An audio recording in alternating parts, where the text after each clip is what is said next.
Sărim. Da, m-am plictisit. Da, salutare. Ce mai facem, dragi prieteni? Bine v-am găsit la noaptea a doua de pe această insulă. Da, nu am făcut multe modificări. Doar vreau să mă pun să mă culc. A venit noaptea. Da. Ce vă... Lol, de ce mi-apare așa capul? Tare. Și vreau să vă spun, dacă vreți să fac și o... să fac niște episoade cu... o să fac niște episoade cu un youtuber numit Jose Gaming Draw. Puteți intra și pe canalul lui și să-i dați și voi un like acolo, că face tutoriale destul de bune. Și o să facem o serie de survival game. Nu știu, cam asta ne-am gândit. Nu știu, ce spuneți și voi. Aia vom și facem. Ați puteți să dau muzică mai încet, așa. E chiar la cum spune. Ok. Sper să pot face o serie cu el. Apoi noi în acest episod vom începe să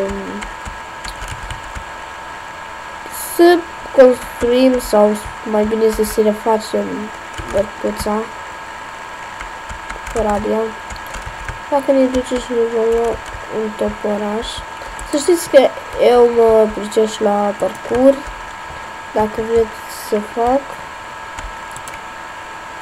și nu știu, cred că o să fac și puțin parcurs, dar nu mă gândesc. What the fuck? What the fuck? Bă, ești nebun?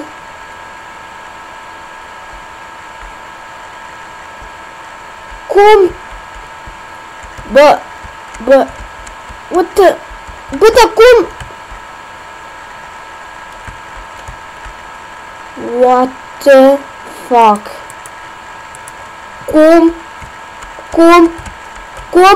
Cum mă s-a ajuns un creeper aici? Wow, ce bine că nu mi-au omorât calul. Cum?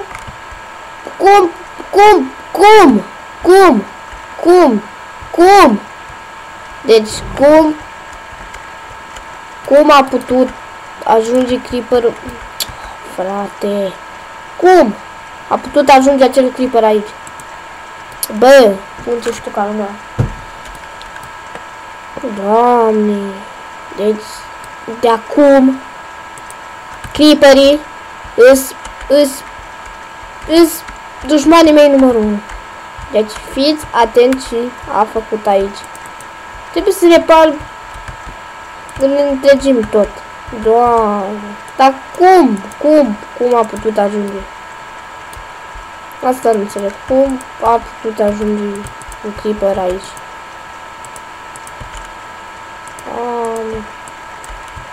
Da, și nu mai am dit. Doamne.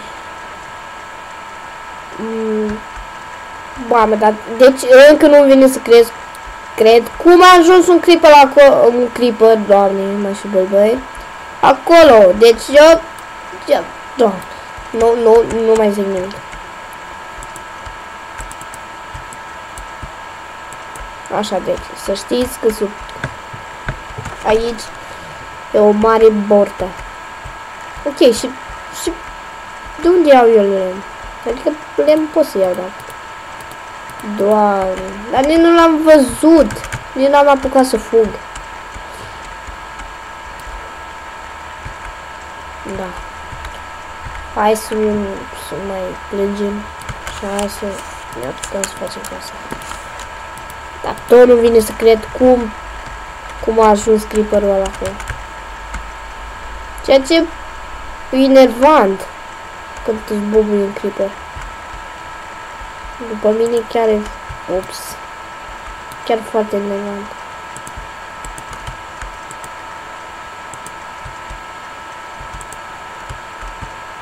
O să las așa gen.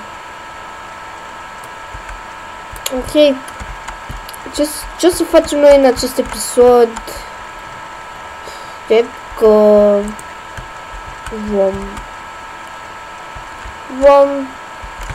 ne vom ocupa cu casa, să vedem ce îi facem. E stupid. Da.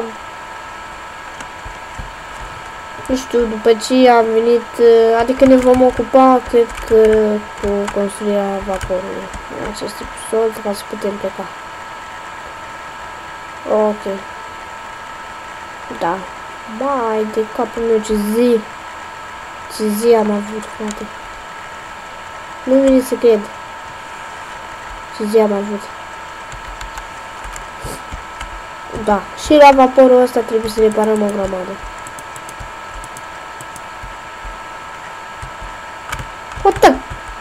Cum am luat foc dacă am stat aici? Doamne. Foc tâmpit. Doamne.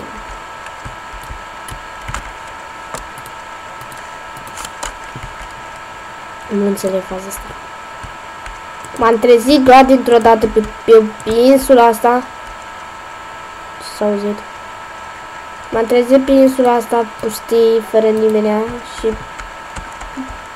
și n-am ce face decât să repar un mare de vapor.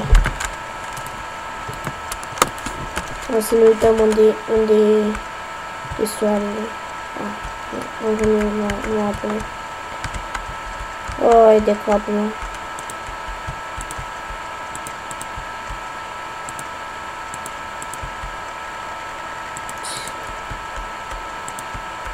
Deci trebuie să plecăm cât mai repede de pe insula asta.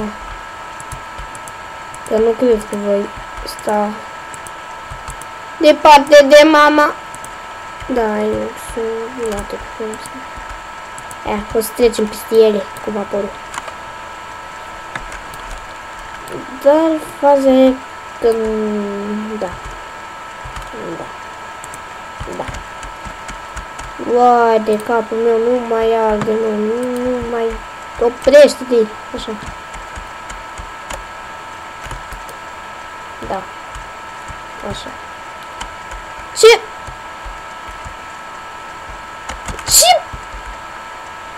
Oh fucking god, cum iau... Cum? Doamne. Focul ăla las. Hai să băgăm spiritul și să mergem acasă. Că dacă vine noaptea, nu masă.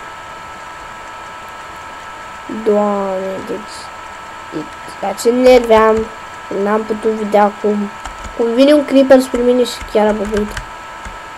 Doamne.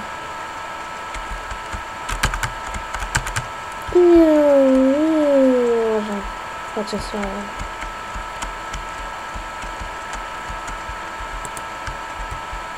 Cred că mă voi muta aici, pentru că am și barul.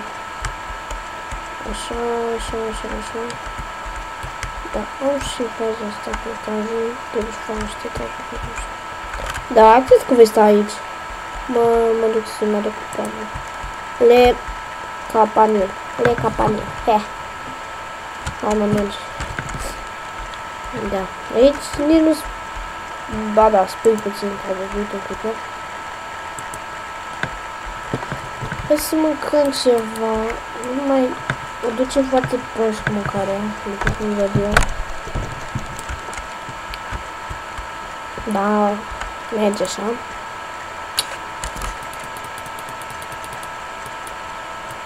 Da, nu ține faza asta cu carticica asta fermecată.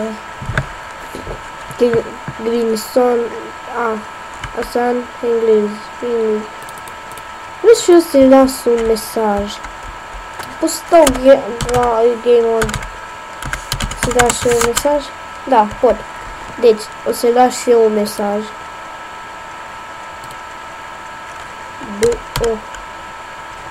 Pot? Da, Filip. Trebuie să căutăm, nu știu. Trebuie să căutăm așa o carte. Așa. Hai să dăm game mode 0, nu corect. Așa. Carte și condei. Ok.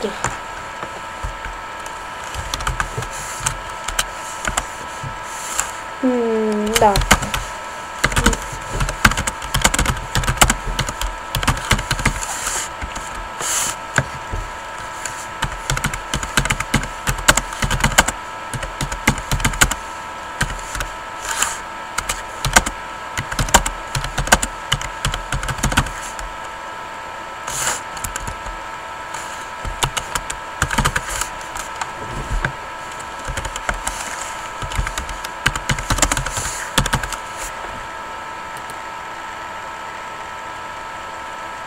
Deci, gata. O să o las undeva într-un cufăr. Semnează. Da.